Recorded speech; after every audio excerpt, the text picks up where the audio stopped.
कोलकाता पुराने राजों का शहर। यहाँ की हर गली, हर इमारत और हर कोना एक कहानी बयां करता है। इसके बीचों बीच है एक लाइब्रेरी, ज्ञान का खजाना। ये लाइब्रेरी सिर्फ किताबों का संग्रह नहीं है, बल्कि यह समय की परतों में छिपे हुए रहस्यों का भंडार है। इसकी अलमारियां बीते जमाने की कहानियां फुसफुसाती हैं। हर किताब, हर पन्ना एक अलग युग की गवाही देता है। लेकिन क्या होगा अगर वो भविष्य के राज छुपाए हुए हों? क्या होगा अगर इन किताबों में छिपे हुए शब्द आने वाले समय की झलक दिखाते हों? 2024 में एक लाइब्रेरियन को एक छुपा हुआ तहखाना मिला। यह तहखाना वर्षों से किसी की नजरों से छुपा हुआ था और इसके अंदर छिपे हुए रहस्य किसी को भी हैरान कर सकते थे। अंदर एक धूल भरी चमड़े की डायरी पड़ी थी, भुला दी गई। यह डायरी समय की धूल में खो गई थी, लेकिन इसके पन्नों में छिपी हुई कहानियां अब भी जीवित थी। यह सचिन भगत की थी, एक ऐसा नाम जो वक्त के साथ खो गया। सचिन भगत एक ऐसा व्यक्ति जिसने अपने समय में कई रहस्यों को सुलझाया था, लेकिन अब उसकी कहानियां भी धुंधली हो गई थी। जैसे ही लाइब्रेरियन ने नाजुक पन्नों को पलटा, उसे अपनी रीढ़ में सिहरन महसूस हुई। हर पन्ना एक नई कहानी, एक नया रहस्य उजागर कर रहा था। अंदर लिखे शब्द बस धुंधली स्याही से ज्यादा थे। वो भविष्य की आवाजें थे।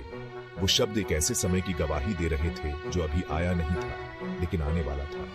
यह डायरी सिर्फ अतीत की नहीं, बल्कि भविष्य की भी कहानियां बयां कर रही थी। सचिन की डायरी एक दूरदर्शी के दिमाग में एक झरोखा थी। यह एक साधारण डायरी नहीं थी, बल्कि एक ऐसी किताब थी जो समय से परे देख सकती थी। सचिन ने इसे अपने जीवन के हर महत्वपूर्ण क्षण में लिखा और हर पन्ने पर उसकी आत्मा की गहराई झलकती थी।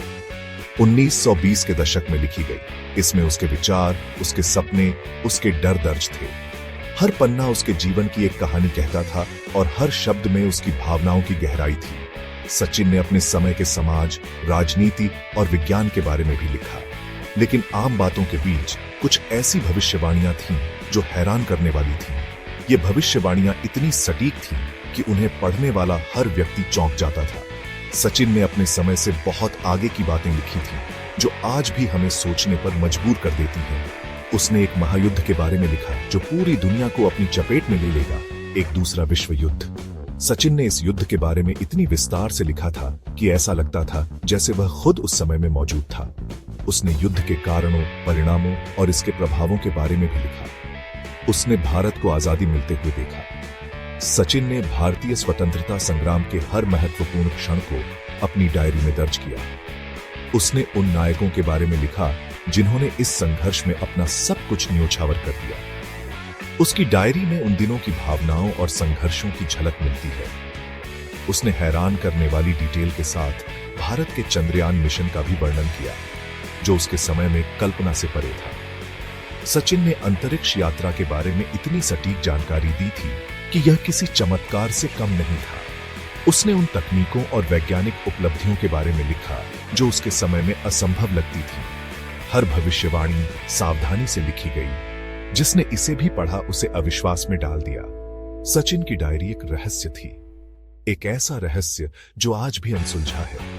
उसकी लिखावट में एक जादू था जो हर पाठक को अपनी ओर खींचता था। सचिन की डायरी हमें यह सोचने पर मजबूर करती है कि क्या सच में कोई व्यक्ति भविष्य देख सकता है या यह सिर्फ एक संयोग था। 1920 के दशक में रहने वाला एक आदमी दशकों बाद होने वाली घटनाओं के बारे में कैसे लिख सकता है? उसकी भविष्यवाणियों की सटीकता अद्भुत थी। आर्टिफिशियल इंटेलिजेंस का उदय, इंटरनेट, ग्लोबल वार्मिंग, सब उसकी डायरी के पन्नों में लिखा था। मानो सचिन ने भविष्य देखा हो, उसे जिया हो और कहानी सुनाने के लिए वापस लौटा हो। क्या यह महज एक इत्तेफाक था, तुक्का, या कुछ और था, कुछ ऐसा जो समझ से बाहर हो? सचिन की डायरी ने एक जवाब की ओर इशारा किया। यह एक साधारण डायरी नहीं थी, बल्कि एक रहस्यमयी दस्तावेज था जिसमें कई गहरे राज छिपे थे। हर पन्ने पर कुछ ऐसा लिखा था जो किसी भी सामान्य व्यक्ति की समझ से परे था। उसने एक एक्सपेरिमेंट के बारे में लिखा जो राज में घिरा हुआ था। यह एक्सपेरिमेंट किसी साधारण वैज्ञानिक प्रयोग से कहीं अधिक था। यह एक ऐसा प्रयोग था जो समय और स्थान की सीमाओं को चुनौती देने वाला था।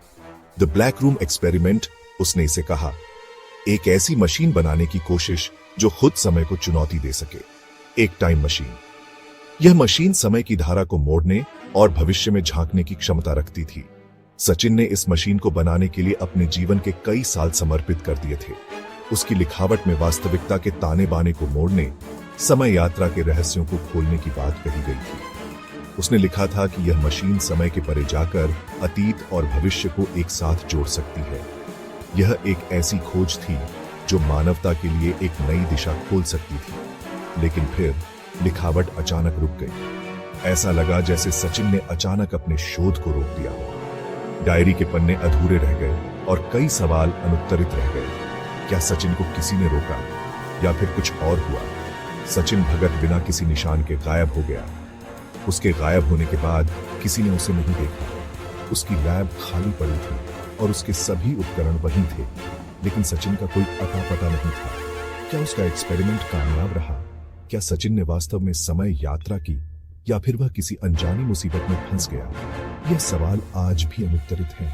क्या उसने भविष्य की यात्रा की बस उसकी तह में खो जाने के लिए, या फिर वह अतीत में कहीं खो गया? सचिन की कहानी आज भी एक रहस्य बनी हुई है और उसकी डायरी में छिपे राज आज भी वैज्ञानिकों को हैरान करते हैं।